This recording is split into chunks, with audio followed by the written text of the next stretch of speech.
ഞങ്ങളെ ശിവരാത്രി വ്രതം എടുക്കാൻ തീരുമാനിച്ചത് കാരണം ഭഗവാനെ കാണാൻ പോകാമെന്നിരുത്തി. അപ്പോൾ രാത്രിയാണ് നമ്മൾ ഭഗവാനെ തൊഴാൻ പോയത്. ഒരു 8 മണി കഴിഞ്ഞിരിക്കണം.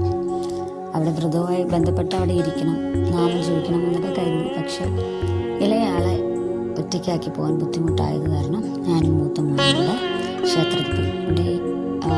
ഇവിടെ അത്ര 2 ഭാഗവും നല്ല വനം പോലെയാണ് കേട്ടോ. എത്രയോ ഏക്കർ സ്ഥലമുണ്ട്. ഇവിടെ ക്ലീൻ ചെയ്യാറില്ല. ഇങ്ങനെയുള്ള ചെറിയ ചെറിയ കല്ല് അവിടെ പൊതുവായിട്ട് അവിടെ ഉള്ളതാണ്, ആരും പാകിയതല്ല.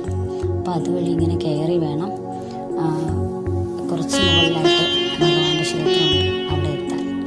അത് രാവിലെ പോയി ഈ ഫോട്ടോയൊക്കെ എടുക്കണമെന്നുണ്ടായിരുന്നു. ഇതുവരെയും തൊട്ടടുത്താണ് ക്ഷേത്രമെങ്കിലും ഇതുവരെയും പോയി തൊഴാനോ ഒന്നും സാധിച്ചിട്ടില്ല. ഈ ദിവസം മാത്രമാണ് പോയി ഭഗവാനെ കാണാൻ സാധിച്ചത്. 3 ഭാഗത്തിലൂടെ വഴിയുണ്ട്. പക്ഷെ നമുക്ക് വളരെ ഈസി ആയിട്ട് എത്താൻ പറ്റുന്നത് ഇവിടെയാണ്. പക്ഷെ ഒറ്റയ്ക്ക് കയറാനൊക്കെ രാത്രിയായാലും ശരിയാണ്, പകലായാലും നല്ല പേടിയുള്ളൊരു സ്ഥലമാണ് കേട്ടോ. അത്രയും നല്ല വൃത്തിയോടും ശുദ്ധിയോടും നല്ല മനസ്സോടും കൂടി മാത്രമേ നമുക്ക് ആ ഭാഗത്തൂടെ കയറിപ്പോകാൻ സാധിക്കും.